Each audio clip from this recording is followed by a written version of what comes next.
país seguirá en régimen de excepción para combatir el accionar delincuencial. Así lo aprobaron los diputados en una sesión extraordinaria la noche de este domingo 24 de abril, a petición del Ejecutivo. Con 67 votos a favor, queda aprobada la prolongación del decreto legislativo régimen de excepción. Los terroristas pandilleros no tienen cabida. El decreto suspende algunos derechos y garantías constitucionales que van desde el derecho a asociarse libremente, el derecho a la defensa, detención administrativa que puede durar hasta 15 días y se puede llevar a cabo la intervención de telecomunicaciones en algunos casos, entre otros puntos. Y un quinto elemento, la ciudadanía denunciando constantemente a dónde hay pandilleros, a dónde se están escondiendo. Lo que se concluye de la solicitud del Consejo de Ministros es que están diciendo que no se puede combatir la inseguridad. Cuando pasen los siguientes 30 días del régimen que están a punto de aprobar, colegas, ¿qué sigue? ¿Cuál es el plan para lograr la paz en El Salvador? Mientras tanto, los operativos que se han realizado desde que inició este régimen de excepción han dejado 17.000 detenidos. Hay 7.000 a los cuales la Fiscalía ya presentó los requerimientos. Hay 2.000 que todavía están en la Bartolina de la policía y el resto ya están en los centros penitenciarios. En medio de todo esto, muchos se preguntan si era necesario o no continuar con este régimen de excepción, pues las cifras oficiales han indicado la disminución de homicidios, que fue lo que desató esta medida el pasado 26 de marzo, cuando se registraron 62 asesinatos.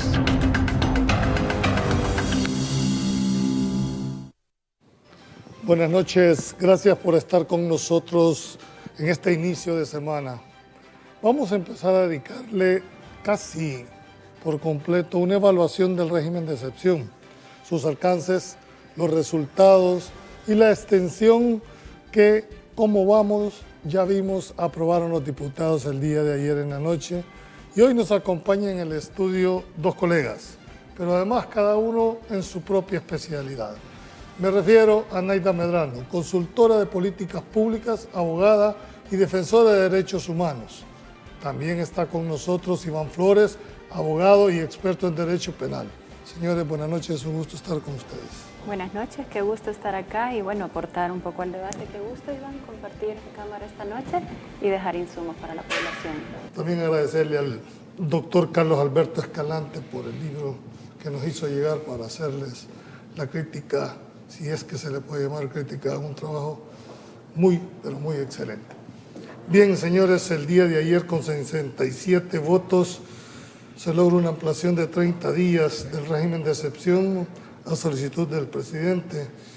El decreto suspende prácticamente las garantías desde el artículo 7, el 12 y el artículo 13, inciso segundo. ¿Cuál es tu primera impresión, Naida, con respecto a la prórroga del estado de excepción? ¿Persisten las condiciones por las cuales se dio? ¿Ha sido lo más conveniente? Mira, pienso, Julio, y también a la población en general, que de alguna forma en las comunidades, en las localidades, mucha gente apoya esta medida, ¿no? Hay que, uno, estar conscientes del apoyo que desde la población existe hacia la medida adoptada. Sin embargo, alrededor de esta medida también hay que empezar a ver cuáles son los elementos que deben de transformar esta medida extraordinaria en un principio para que no se convierta en ordinaria. Y acá, entonces, el análisis debe ser un poquito más profundo.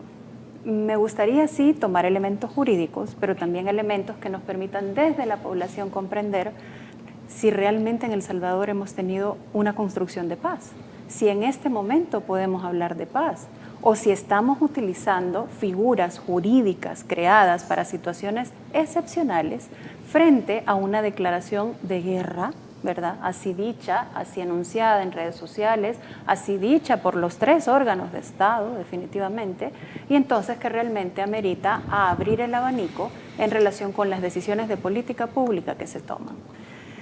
Quisiera hacer también un poquito de relación sobre cómo las salvadoreñas y los salvadoreños vivimos esas guerras, porque esas guerras independientemente de la decisión jurídica que hay alrededor de esto, del estado de excepción, de lo que implica estas medidas para las comunidades y las localidades en las que muchas personas tal vez no tienen ni idea cómo se desarrolla esto, sí nos debe remontar a lo que históricamente es El Salvador, ¿no? O cómo se ha venido comportando en relación con estas decisiones que se van tomando, pero que afectan a la población, aunque digamos que no, afectan para bien y afectan para mal. Entonces quisiera hablar precisamente de dos casos en particular. Uno, de una madre que se me acercó y me dijo, mire, yo la primera semana estaba bastante contenta porque mi hija pudo salir, pero a la siguiente semana se llevaron a su hijo. Un muchacho que estudiante en la universidad, que no tenía nada que ver, estaba muy contenta la primera semana la señora, pero en la segunda semana la misma, en teoría, garantía generada para contener esta cantidad de asesinatos que se dieron en ese fin de semana tan nefasto en el país, tiene el otro lado de la moneda. ¿Tú no estás de acuerdo con la prórroga? Pienso que antes de prorrogar se debe hacer el círculo completo del ciclo de la política pública. Nos falta un ejercicio de evaluación, nos falta un ejercicio de monitoreo y sobre todo, ahora que empezamos el programa diciendo que se ha invitado al Procurador para la Defensa de Derechos Humanos, me parece que es una figura que debería de estar de la mano, a la par de todas aquellas instituciones que tienen también el mandato de hacer cumplir este régimen de excepción. ¿Por qué? Porque la Procuraduría para la Defensa de los Derechos Humanos fue creada bajo una naturaleza específicamente. Okay. Esta extensión, doctor, del régimen afecta, como muy bien se hace en la introducción, algunas de las garantías, dijéramos, más importantes, como es el derecho de reunión, como es, dijéramos, el hecho de que le notifiquen a la persona detenida las causas, el motivo, la razón para la cual se ha dado. ¿Cómo ve usted en este momento la extensión, puesto que hay 17,000 capturas? Es decir, ¿funcionó el régimen de excepción para verse prorrogado? Muy bien. Es importante relacionar y detallar que inicialmente, a partir del anuncio que se hace respecto de la prórroga del régimen de excepción, surgen una cantidad de críticas respecto de que si fue efectivo o no fue efectivo, o si es viable o no es viable, o si hay que hacer ciertos análisis. Desde la óptica estrictamente jurídica y desde la óptica estrictamente práctica, debo de decir de que esta gran cantidad de detenciones que se han generado en el país nunca se habían visto con anterioridad. Yo previamente, al estar haciendo el análisis y la preparación respecto de este tema, hacía memoria de cuándo habíamos observado un caso tan voluminoso, hablando de uno. Y si la memoria no me falla, creo que el único caso voluminoso en donde habían como 300 y fracción de personas procesadas era la que se denominaron como Operación Cuscatlán, que habían 300 a 400 personas. Un caso voluminoso, un caso grande, solo la vista pública, si no me equivoco, duró 3-4 meses. Ahora, el detalle es el siguiente: estos procesos o los requerimientos fiscales que se están presentando de imposición de medidas aproximadamente son de 500 personas según lo que Fiscalía está informando. ¿Cómo se va a hacer ese manejo? Aquí hay una situación de un colapso total de la carga laboral que tienen los fiscales en este caso. ¿Cómo se va a hacer el manejo investigativo, el manejo en la etapa de instrucción y el manejo para establecer dos criterios importantísimos? Como bien lo dijo la colega, existirán casos en los que hay personas que son inocentes y están detenidas, pero también obviamente existen casos en los que sí son personas que pertenecen a organizaciones terroristas y están organizados para cometer delitos de manera permanente. Este trabajo es un trabajo sumamente voluminoso y titánico que tiene la Fiscalía General de la República para establecer esos criterios en la etapa de instrucción. Ahora, de los 17,000, ¿cuántos de estos han sido presentados el requerimiento en la fase de los 15 días que habla? Porque las 72 horas estábamos claros que era materialmente imposible que Fiscalía pudiera, dijéramos, presentarlo, pero de los 17,000, ¿cuántos de estos tienen ustedes? Yo he tratado de revisar, entiendo que ya habían presentado como 6 a 7,000, ¿y el resto? Sí, igual, estábamos viendo por lo que dicen las autoridades, porque es difícil manejar ese número, obviamente lo debe de manejar la Fiscalía a la par de los tribunales. 7,000 me dicen de producción, 7,000 aproximadamente, dijo que 7,000, veamos, que hayan sido hasta este día, que hayan 18,000 capturas, por poner un ejemplo, Quiere decir que hay aproximadamente entre 11 y 12 mil personas que están pendientes de que sean puestos a la orden de las autoridades judiciales. Y esto debe tener mucho cuidado, Fiscalía, en el sentido de que ese término no se puede vencer para poner a la orden y disposición. Estas ¿Qué personas, pasa si el día 16 se presenta el requerimiento? Lo que sucede es que ¿Hay nulidad? Entraríamos en una discusión de detenciones ilegales, ¿ok? Porque se está discutiendo mucho, estamos cayendo en reduccionismo, que esta detención es ilegal. No, pero dentro del margen de lo legislado son capturas legales, ¿ok? Sí. Dentro de ese margen de lo legislado en cuanto al régimen de excepción. Ahora, caeríamos en discusiones respecto de nulidades y violaciones a derechos constitucionales fuera de ese régimen de excepción si no se presenta la persona juntamente con el requerimiento fiscal en el término de ley, que es un plazo hasta de 15 días, una vez ha sido detenida la persona. Ahí entrarían las discusiones. Bueno, hay una detención ilegal, debe ser puesto inmediatamente en libertad. Si es que hay resoluciones de sala penal y resoluciones de cámara que establecen que no se le violentan garantías cuando el exceso son horas o porque pasó un hecho que no se pudo controlar, que un accidente de tránsito, que el tráfico, pero un tema de horas, ¿ok? Pero si hubiese tiempo de 24 o 48, ahí sí hubiera un grave problema, porque está fuera de ley, está fuera de término. ¿Estaríamos en detención ilegal? Por supuesto, se estaría ante una detención ilegal si la persona es puesta fuera de ese término. Un término prudencial es discutible y es válido, pero 24, 48, 70... ¿Y materialmente será posible presentar dentro de los 15 días? No me refiero no a la capacidad cognoscitiva que pueda tener la Fiscalía, pero aquí estamos hablando de un volumen de 17.000 requerimientos, porque tiene que individualizarlo. Entonces, ¿crees tú que materialmente es posible eso? A ver, si vamos dentro del ejercicio del debido proceso y la individualización que requeriría cada uno de estos casos, evidentemente no. Entonces, ahí es donde dentro del ejercicio, dentro del debido proceso, no se va a cumplir. Uno, por la carga, ¿verdad? Por el volumen que se tiene. Y dos, porque en efecto, o sea, son seres humanos trabajando dentro de la Fiscalía, dentro de los tribunales. He escuchado incluso maratones de 12 audiencias, de 14 audiencias en el tema de tribunal, por ejemplo, de menores, en donde muchos de estos jóvenes, digamos, algunos que no tienen algo que ver con los hechos que igual se están imputando, etcétera, ya tienen la vida deshecha. Vamos entonces al factor humano, tanto de la institucionalidad pública, ¿verdad? Porque claro, es la institucionalidad pública, pero es una maquinaria echada a andar por seres humanos. Entonces, yo no quiero imaginarme el volumen que hay ahora mismo en la Fiscalía, en los tribunales, la tensión, el estrés y sobre todo para que no se venzan esos plazos. Quisiera separar esto, doctor, en el sentido, por un lado, la carga de la Fiscalía, pero ahora veamos el control jurisdiccional. Exacto. ¿Está preparado, dijéramos, el órgano, a pesar de que la Corte anunció un apoyo hacia los jueces especializados, a pesar de que puede haber una ayuda, dijéramos, de abogados o de amigos courier en este tema, pero es un solo juez, Claro. ¿verdad? Entonces, ¿pudiera darse el caso que los jueces hagan detenciones masivas, si se quiere? Le voy a hablar desde mi experiencia cuando fui colaborador del órgano judicial en los juzgados penales y también de la experiencia cuando fui fiscal, auxiliar del fiscal general de la República.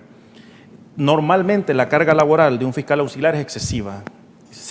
En la época que yo fui fiscal, hace 10 años aproximadamente o más, los expedientes que manejamos, muchos más, de 1.000 a 1.200 expedientes. Era una carga impresionante, no sé ahora, pero creeré que es alta la carga. Vámonos al tema jurisdiccional o al colaborador judicial y juez. Los jueces especializados como tal, el juez de instrucción es uno. En este caso no son jueces pluripersonales y, veamos, por muchos colaboradores que tengan podrán ser 6. La carga laboral que van a tener es impresionante. ¿Para qué? Para señalar en el término de ley, porque el término de inquirir está incólume, es decir, tiene que señalar la audiencia y celebrarla dentro de 3 días después de presentado el requerimiento fiscal. La carga es impresionante. Ahora, tiene una labor titánica el juez de instrucción o los jueces de instrucción que están conociendo este caso. No tengo conocimiento si están conociendo, por lo menos en la capital, los 5 jueces de instrucción especializados. No obstante, se crearon dos tribunales más. Ahora, independientemente de todo, si estuviesen conociendo los 5, contemos la carga laboral que ya tenía anteriormente los primeros 3. Ahora, estos jueces están comenzando. No tengo claro qué jueces son porque no tengo ningún caso, no estoy acreditado en ninguno de esos casos, pero si son colaboradores nuevos, Si son jueces nuevos que no tienen todavía la experiencia vivida del día a día, puede ser que la experiencia técnica exista, pero la experiencia del día a día cargando esos volúmenes de expedientes y resoluciones que deban de emitir, porque aquí, independientemente que se haya decretado o no se haya decretado la detención provisional, por una parte apelará el defensor si se le decretó la detención provisional a su cliente, pero si es que se haya otorgado alguna medida alternativa a la detención provisional, que por lo que se ha visto no, Fiscalía también tiene el derecho de apelar, y es ahí donde debe de trabajar, relacionando el acta en donde consta la audiencia de imposición de medidas, pero también más que eso, el auto donde se fundamentan las decisiones. Para hacer el corolario, ¿qué pasa con la Procuraduría General de la República también? Porque solo hemos analizado, digamos, el tema del fiscal, el tema del juez, pero ¿y los defensores públicos? ¿Está preparada la institución? Bueno, es que ese es el problema. La institucionalidad no estaba preparada desde antes, desde hace muchos años. Es que también en El Salvador la institucionalidad pública no está preparada como para poder dar respuesta. Bueno, ¿cuántos eran los volúmenes de mora que se manejan en los tribunales? Eso sin este régimen de excepción, ¿verdad? Ya con este, entonces evidentemente tienen que priorizar, además, dentro de ese término para poder responder frente. Ahora, a mí lo que también me parece un tanto grave alrededor de esto, además de la masificación de los casos, la poca individualización, el ejercicio que puede haber de, entre comillas, colaterales, estos famosos colaterales de los que estamos hablando, me preocupa muchísimo la utilización de la institucionalidad pública entre estos famosos pesos y contrapesos. Es decir, ¿qué va a pasar con aquellos casos de, según el presidente dijo, el 1%, ¿verdad? Habría que ver si la Procuraduría para la Defensa de los Derechos Humanos o la Procuraduría General tiene datos específicos de esta defensa. Tengo que irme a un corte comercial. Cuando regresemos, quiero haber planteado la pregunta. Aquí llegamos a un punto donde estamos, la legalidad no se discute, estamos frente a la legitimidad o no de estas acciones. Cuando regresemos, Pulso Ciudadano.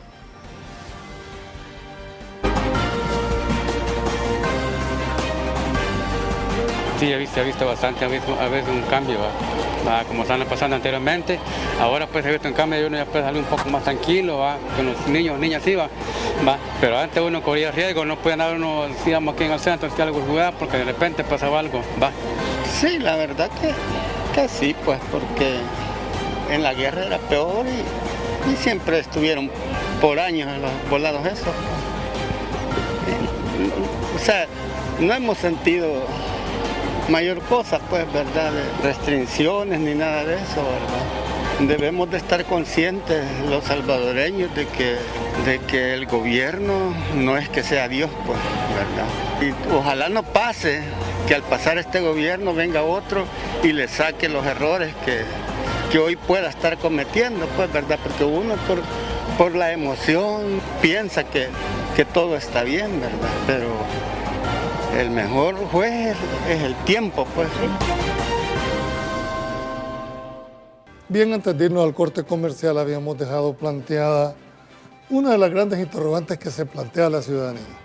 Y es el hecho de que la legalidad nadie la discute, tienen todo el derecho el gobierno de la política pública de ejercer el derecho punitivo. Pero además tiene la legalidad, porque en política la percepción es realidad y del 100% de personas, yo he estado en algunas entrevistas donde casi la totalidad acepta este tipo de accionar del gobierno, independientemente de toda la parte formal que acabamos de ver aquí. ¿Cómo interpretar esto, pues? La legitimidad, es decir, cómo la gente también da el aval alrededor de este tipo de comportamientos. Y en este caso, sí, igual volvemos otra vez a más bien a la humanización de lo que está sucediendo, ¿no? Más allá de los términos jurídicos, más allá de los tiempos, plazos, etcétera. Pienso que en El Salvador una de las grandes características de su cultura es el anhelo alrededor de que otra persona resuelva la problemática. Y si tiene que usar la fuerza, entre comillas, para poder resolver, ¿verdad? Ese resolver entre comillas, esa problemática no importa, no interesa. Lo que necesitamos en buena jerga salvadoreña es alguien que limpie, alguien que salve, alguien que resuelva, alguien que arregle. Entonces, pienso que ahí es donde realmente se puede marcar la diferencia. Políticas públicas que vayan destinadas sí a atender una situación de emergencia de esa naturaleza con la fuerza punitiva del Estado, para eso existe la fuerza punitiva del Estado, está bien, enhorabuena. Pero ¿qué es lo que pasa de las lecciones que tenemos que aprender de ello? ¿Qué es lo que pasa con la cantidad de madres que todavía están llorando a sus hijos desaparecidos del conflicto armado? ¿Qué es lo que pasa con la existencia de la Procuraduría para la Defensa de los Derechos Humanos en los casos del pasado que viven en la impunidad y con los casos que seguramente sucederán ahora? Con eso quería preguntarle, doctor, ¿qué rol debería de jugar la Procuraduría de Derechos Humanos en este momento tan coyuntural, verdad? Porque la gente avala la medida, la gente legitima el accionar, y uno hay que ponerse también del lado de las víctimas, no solo del victimario. Es decir, aquellas personas que desde hacía años habían estado siendo extorsionadas, habían estado siendo, dijéramos que le mataron a un hermano, a un hijo, también hay que ver esa otra cara de la moneda. Pero puntualmente, ¿cómo ves tú este tema específico? Y esto está amarrado con la pregunta que dejó puesta al corte, la legitimidad. Y la legitimidad, como bien lo dijo la colega, devendrá o deviene de la aceptación que tiene el pueblo, la población salvadoreña, respecto de la efectividad de las capturas de las personas que cometen hechos delictivos día a día en las comunidades. Eso es total y creo que nadie lo discute, todos estamos de acuerdo ante estas circunstancias. Ahora, viene la Procuraduría para la Defensa de los Derechos Humanos y ahí es donde se debe de generar un análisis muy interesante. ¿Qué pasa con aquellas personas que han sido capturadas y no pertenecen a organizaciones? Y es ahí donde debe tener un rol preponderante y determinante, porque como bien lo dijo el presidente, existirá margen de error. Y ese margen de error es el que se debe de verificar, ese margen de error es el que se debe de controlar. ¿Por quién?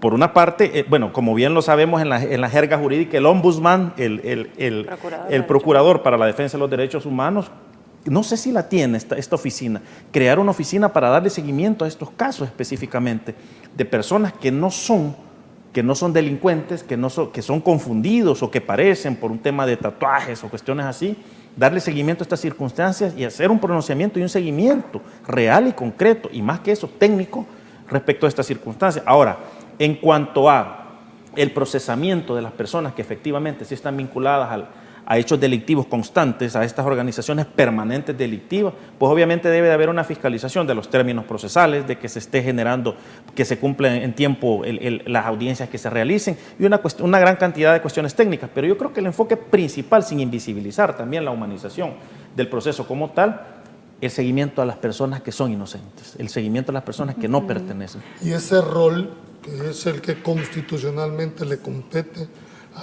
¿lo ves tú en este momento? No es visible, ese es el punto. Y pienso que en este ejercicio, de acuerdo con la historia del Salvador, debería de ser claro, debería de ser contundente. ¿Y eso se debe a que no lo quiere hacer? ¿Está imposibilitado? No, o simplemente no lo sabemos, más bien es el llamado a la Procuraduría para la Defensa de los Derechos Humanos e incluso a la Asamblea Legislativa, para que dentro de ese ejercicio de creación de leyes que tienen que combatir de manera frontal y directa el crimen, también le den la investidura a la Procuraduría o los dientes suficientes para que pueda entrar en aquellos casos que necesita su presencia, que necesita su actividad y que necesita precisamente para todo lo que ha sido creado la Procuraduría para la Defensa de los Derechos Humanos. Y aquí quisiera hacer, por ejemplo, de la referencia de cuánto nos pesa todavía la cultura autoritaria y todo lo que de ello se desprende, ¿verdad? O sea, la cultura autoritaria, al fin y al cabo, mientras más se le aplaude, mientras más se le dice la gente que qué bueno que lo hizo y mientras más sed de venganza tenemos, va a seguir creciendo. Ahora, el gran desafío... ¿No te parece lógico de que la gente estaba cansada, claro había un que hartazgo? Sí, estoy totalmente de acuerdo.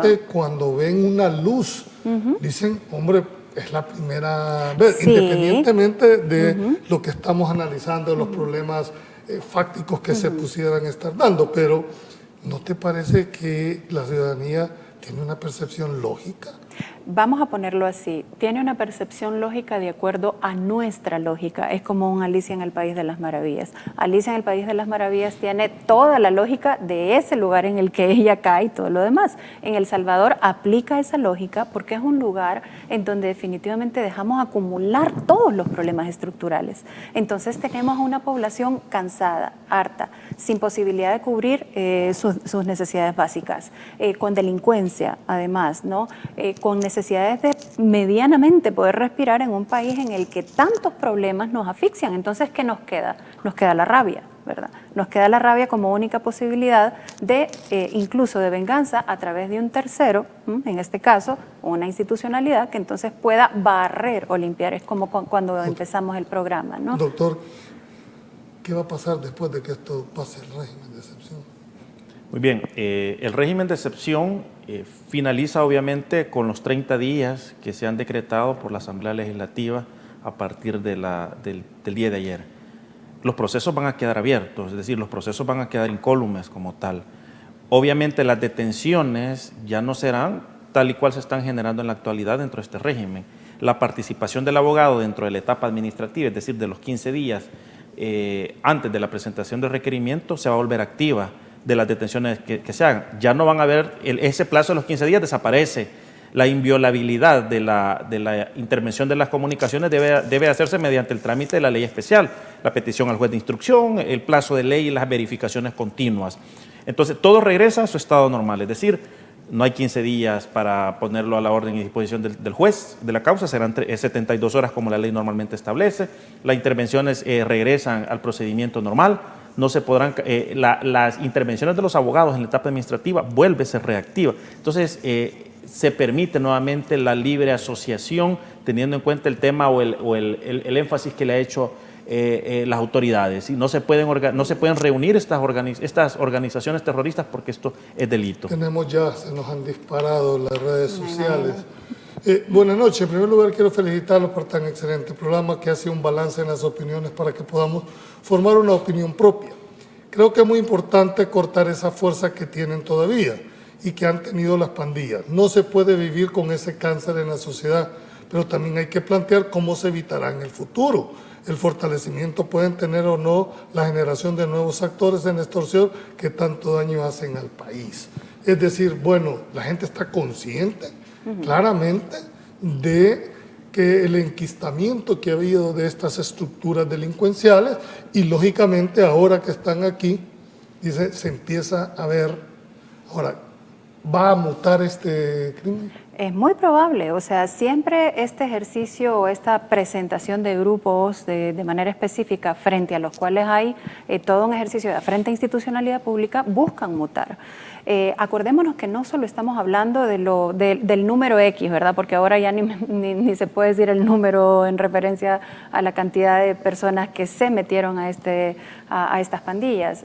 Acordémonos que ahí se habían gestado redes enteras, redes que tenían que ver no solo con la participación y la pertenencia, digamos, material o física de determinadas personas a la pandilla, sino que también, ¿qué tal con sus colaboradores? ¿Qué tal sus familiares? ¿Qué tal las personas que de alguna forma cohabitaban con eso de manera diaria y lo veían hasta normal? Lo que está planteando la licenciada, pero además, yo creo que para eso se reformaron las leyes sustantivas y procedimentales para facilitar ya el hecho de portar un número o una letra, automáticamente cae dentro de la tipicidad para que puedan ser detenidas. Eso va, digamos, como a facilitar la aplicación inmediata a la hora que se los ponen con los jueces. Correcto, y es que lo que sucede es que hay que tener también en cuenta circunstancias muy particulares. Veamos, ya la ley establece también cuáles son las características propias para efectos de establecer o adecuar una conducta a esta actividad delictiva, por ejemplo, las agrupaciones ilícitas o las organizaciones terroristas, ¿verdad? Entonces, en los casos en los que no hay víctimas como tal o personas que devienen de esa estructura y hablan cómo funciona, estaba las pesquisas que realizaba el agente investigador, las ubicaciones in situ de las comunidades, este agente que ingresaba a la comunidad tomaba fotografías de los grafitis, tenía informantes anónimos que informaban, valga la redundancia, de qué personas participaban en la estructura, es decir, llevaba todo un engranaje para efectos de eventualmente ya tener una orden de detención administrativa. Ahora todo eso es expedito. es expedito. Yo considero que la institucionalidad, llámese esta Policía Nacional Civil, unidad de investigaciones correspondiente, debe de fortalecerse. La Fiscalía General de la República debe de fortalecerse, porque considero que no puede quedar perenne y vitalicio el régimen de excepción. Obviamente se le debe de poner un alto en un momento determinado, porque esa norma constitucional o ese derecho o garantía constitucional debe de restablecerse. Entonces es un reto, sin duda alguna, para Fiscalía, para los tribunales, para la policía, generar herramientas específicas de investigación. Nos dice, mi sobrino es taxista pirata que le trabajaba a una muchacha y lo detuvieron con otros taxistas imputando las asociaciones ilícitas. El abogado presentó todo lo relacionado al arraigo familiar, la carta notariada de la dueña del carro y otra carta de los vecinos, pero parece que no recibieron nada. Tuvieron una audiencia de 60 personas en donde todos los imputados, lo mismo, con un solo testigo criteriado, no sabemos nada de él. El muchacho vive con mis papás, o sea, con sus abuelos, y los señores están. Es que esos son los ejemplos claros que estamos viendo también alrededor y en donde esos son los que deberíamos de realmente tomar en función de que esto avance hacia donde debe de avanzar. Nosotros no podemos seguir tampoco bajo la lógica de guerra total en la que es parejo o las famosas tierras arrasadas. Nos acordamos de eso, ¿verdad? Estos grandes operativos tierra arrasada que era parejo, ¿no? Entonces, eso es lo que hay que evitar, repetir en la historia este tipo de hechos. ¿Qué es lo que pasa si esta persona es posible? Claro que ese es el gran desafío. Porque una cosa Julio, es hacer un análisis en una mesa, fíjate, pero no, otra cosa es claro, la realidad que vive el policía, el que anda el soldado en la calle. Exactamente, ahí es donde realmente está el desafío del Estado, de la institucionalidad pública. Si seguimos haciéndolo es que no aprendimos nada. Entonces ahí es donde, por ejemplo, aristas de participación, aristas ahora, en vez de que las organizaciones de derechos humanos, que quienes hemos venido trabajando todos estos años en el tema de derechos humanos, estemos en un franco enfrentamiento discursivo, si se quiere, con la institucionalidad pública, es que tampoco lleva. Hay que señalar la individualidad de los procesos, hay que señalar en aquellos casos en donde definitivamente se está cometiendo una injusticia. ¿Se puede hacer? Por supuesto. Dejen trabajar también a la Procuraduría para la Defensa de los Derechos Humanos sin decir que es el enemigo mortal, acérrimo de las decisiones que se están tomando, ¿no? Una de las grandes cuestionantes que se hace la ciudadanía es decir, miren, yo no iba a declarar porque a las 72 horas salían, venían más envalentonados y era peor todavía. Sin embargo, ahora con todo y los problemas no han salido en las 72 horas. Entonces la percepción de la ciudadanía es una legitimidad al hecho. Ahora, hay una circunstancia bien particular y quiero llamar la atención a esto. Se ha habilitado, una vez pasa la primera audiencia, que es la audiencia inicial, técnicamente es la audiencia de imposición de medidas, y posterior a eso se habilita la etapa de instrucción, que es la etapa de investigación ya bajo el control jurisdiccional, bajo el control del juez. Es un reto definitivamente y es un llamado también de atención a los abogados defensores, Procuraduría General de la República, defensores públicos, a que prueben y que generen también, desarrollen todas sus destrezas a efecto de probar que esta persona que defiende también no es un delincuente. Hay un proceso, digamos, es de repente fácil estarse quejando, decir, mire que ya no pasa esto, que ya no pasa esto. La realidad es que están procesados y hay que entrar a ese proceso judicial, ejercer una defensa técnica, constitucional y procesalmente. Es obligación de Fiscalía General de la República probar los hechos delictivos que acusa, ¿sí? No es obligación del procesado probar lo que Fiscalía pretende establecer, su inocencia. ¿Cómo opera entonces la presunción de inocencia aquí? Es decir, el que afirma tiene obligación de probar. Por supuesto, ese es el punto. El que niega no. En este caso, la presunción no solo es el derecho a que te presuman como inocente, claro, sino al tratamiento que te tienen que dar como inocente. Ese es el punto, y ahí es donde radica la discusión. Hay una realidad, la persona fue detenida provisionalmente, probablemente van a venir apelaciones y no sé si las cámaras van a venir a confirmar. Pero una cosa, ¿qué tanto va a ser provisional? Es decir, correcto. ¿Qué tanto ese es el se te van punto. a ir sumando los 15 días? 15 y esa es la lucha, que se debe de ¿Puede prorrogarse esos 15 días ya se de la detención provisional? No, lo que pasa es que ahorita te capturan este día. Esa es la detención administrativa. Y tienes 15 días para que tu caso sea presentado. Sí, digamos, pasa a sede judicial, esa detención es estrictamente administrativa. Una vez el juez la decreta, es una detención judicial, ¿ok? Sí, pero ¿qué pasa si te lo remiten a los 16 días? Ahí vendrán las grandes discusiones de nulidades, de violación a derechos fundamentales, a detenciones ilegales. Ahí vendrá... Y una vez que entra el juez, asumamos que así debe ser, a los 15 días antes de que se vence el plazo, presentan el requerimiento, ¿cuánto tiempo tiene el juez para resolver ese requerimiento? Para resolver, para señalar audiencia de imposición de medidas tiene 3 días. Se genera una detención por el término de inquirir, ¿sí? Ese es un plazo sumarísimo. Después de eso, el juez señala esa audiencia y arranca la audiencia de imposición de medidas, en donde el juez es una audiencia sumaria, en donde se establecen probabilidades de participación y lo más seguro, por la realidad práctica que se está viviendo en esos tribunales, que la mayoría de personas serán detenidas. De irnos al corte. No? Buenas noches, me gustaría saber si en mi caso, que a mi hija la detuvieron sin tener nunca que ver con pandillas ni nada de eso, ¿dónde denunciar? Y si al pasar el estado de excepción puede uno demandar a los que la detuvieron. Es una pregunta que le hago. No, por supuesto. Veamos, ahí va. Es que van a venir una serie de denuncias de aquellas personas que no pertenecen a estructuras delincuenciales. Y eso sin duda alguna que se ve venir. ¿Por qué? Porque aquella persona que naturalmente no pertenece a una organización delincuencial va a poner el grito en el cielo y deberá acudir a las instituciones Tengo que ir a un correspondientes. corte comercial, pero quedarles planteada. ¿No creen ustedes que el país necesitaba pasar por esto para poner un orden en el tema de la represión y empezar con las demás? Lo que todos estamos de acuerdo como ciudadanos en el hecho de una represión directa a todos estos delincuentes. Pero ¿no creen ustedes que era necesario pasar por esta medicina amarga en el sentido de que estamos conscientes de que van a haber casos excepcionales donde se van a detener gente inocente, va a haber, dijéramos, procedimientos excesivos? Pero ¿no creen ustedes que esto era como la medicina amarga que el país necesitaba para empezar a ver la recuperación? Es que ese es el punto, que cuando la política pública no se visibiliza en su integralidad, en su ejercicio de gobernanza y en su mecanismo de diálogo con todos los actores posibles, es que entonces solo tienes un aparato represivo. Entonces ahora estamos viendo esa fase del aparato represivo. No sabemos si el ejercicio de contención de diferentes políticas públicas pueda ser para dar el siguiente paso de recuperación de territorios, de hablar del tema económico, que esto al fin y al cabo, la constante en la historia de El Salvador ha sido la profunda desigualdad existente y que todavía existe y sigue existiendo y son detonantes profundos. Mientras no tengamos ese panorama abierto, claro, entonces simplemente estamos viendo un ejercicio represivo del Estado que además no tiene un ejercicio de diferenciación con aquellos casos que son parte, entre comillas, de esos casos colaterales, que no son colaterales, o sea, son parte de una revisión exhaustiva que debió haberse hecho previo a la política pública en coordinación con el Procurador para la Defensa de Derechos Humanos. También los elementos fiscales que están llevando estos casos deben de empezar a trabajar una vez presentado toda esta serie de requerimientos grandes, los criterios para establecer quiénes son y quiénes no son.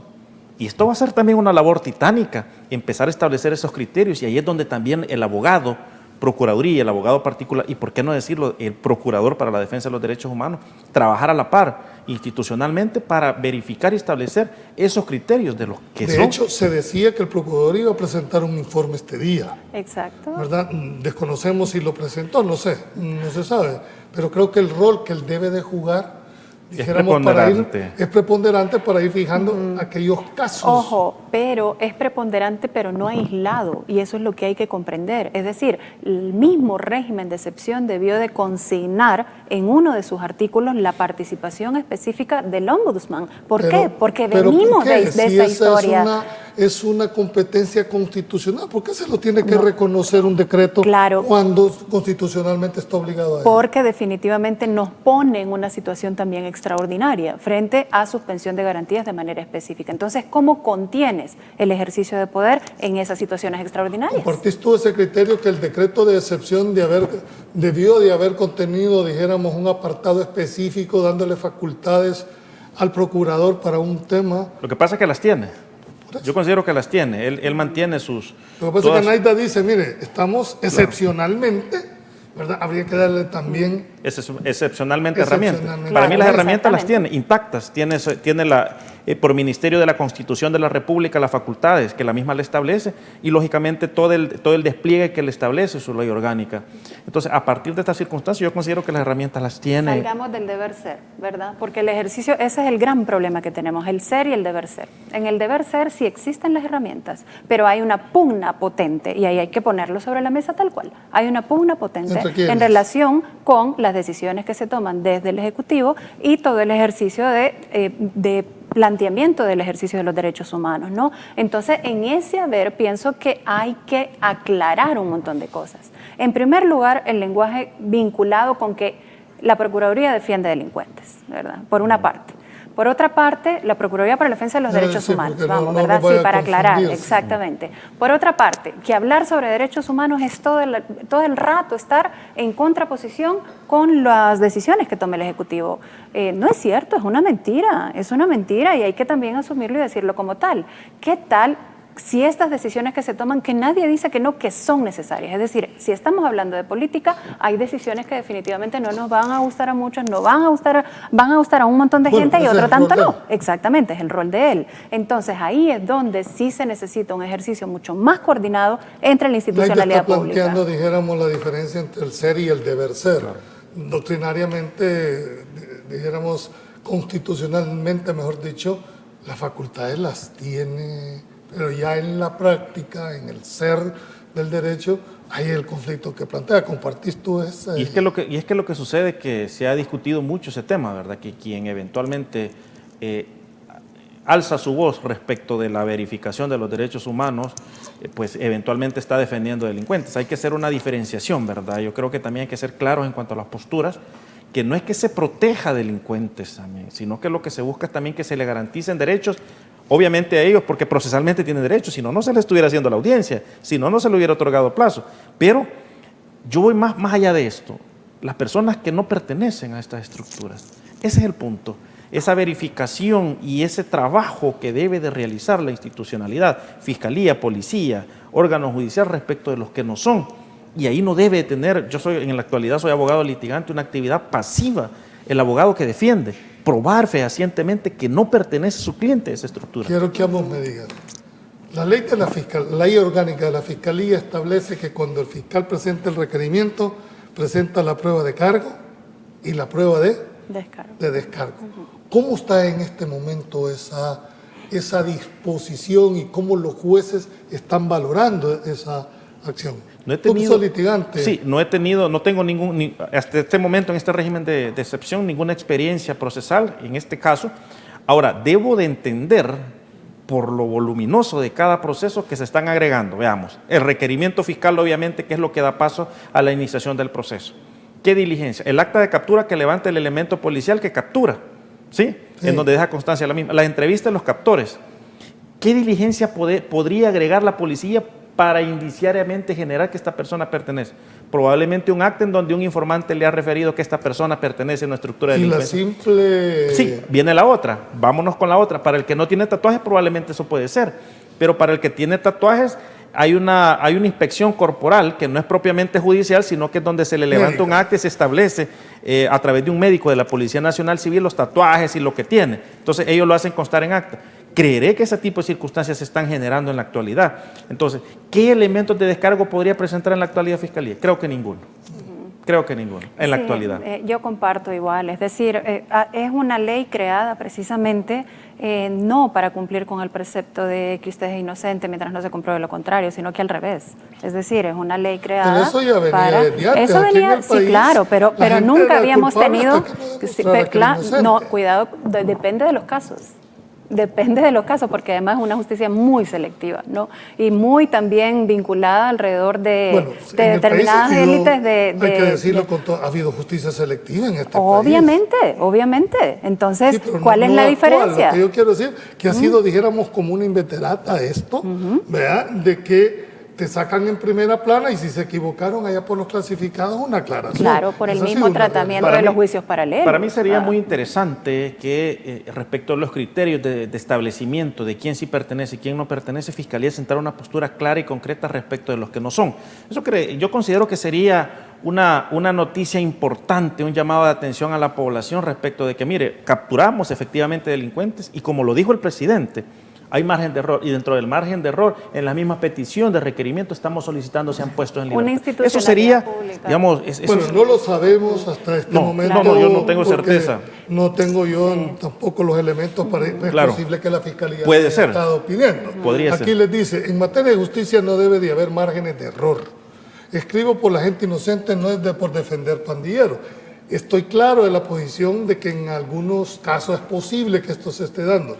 La pregunta de fondo, y yo quiero insistir en este tema, es decir, ¿no era necesario pasar por esto, pagar esa cuota?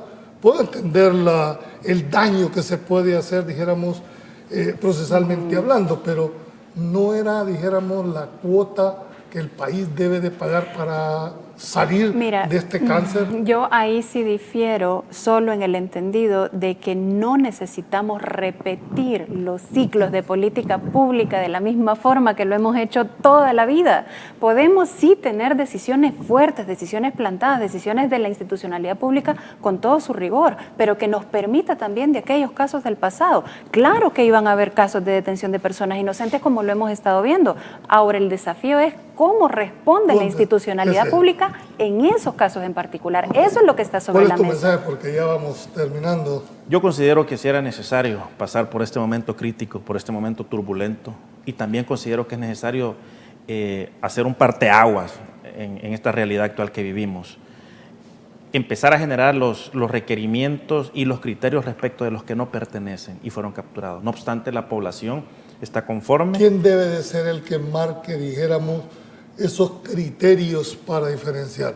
Estamos claros que es el procurador de... No, porque, o sea, en materia de política pública, quien toma la decisión es la institucionalidad pública según corresponda. Por una parte, el procurador, pero también aquí incluye a la Presidencia de la República, a los ministerios, incluye a la Asamblea Legislativa, incluye al órgano judicial. Entonces, las políticas públicas son eso, son la decisión de la institucionalidad pública o la omisión, entiéndase. Eso es lo que hay que comprender, desde qué decisiones está tomando la institucionalidad para tocar un problema. El control jurisdiccional es el que al final avala. A eso me refiero. El criterio propiamente dicho, inicialmente lo tomará Fiscalía General de la República, porque, veamos, el policía y el agente del ejército podrá capturar a personas que no son, pero deben de pasar el filtro de Fiscalía y después debe de pasar el filtro jurisdiccional. Entonces, esos criterios creo que obviamente se van a ir construyendo, teniendo en cuenta la excepcionalidad que se está generando. Esa es la mejora de la política pública. Claro. Entonces, ahí tiene que, sería no aprender nada en este país. Ahí es donde está el criterio de oportunidad para realmente buscar. ¿Qué mensaje mandaría cada uno de ustedes? Yo definitivamente estoy de acuerdo con este régimen de excepción. No había otra manera, otra forma de ponerle un alto a estas circunstancias tan graves que se estaba dando en el país. Pero no obstante eso, también estoy de acuerdo con todas las circunstancias que se están dando, pero se debe de generar y establecer criterios para que el inocente sea sacado de estos procesos, el que no pertenece a las estructuras. Mira, sí, la dureza no es sinónimo de inhumanidad. Apelo a que dentro de ese ejercicio de fuerza institucional también reconozcamos nuestros desafíos, nuestros errores y que la institucionalidad entonces ahí vaya así caminando en sendero sabio. Bien, hemos llegado al final de nuestro programa. Será usted, como decimos en este programa, la premisa. Nuestra obligación es presentar los hechos desde la óptica de nuestros invitados. Será usted quien saque sus propias conclusiones y se forme su propio criterio. Nos vemos el día de mañana en otro programa más. Pasen buenas noches, que Dios los bendiga.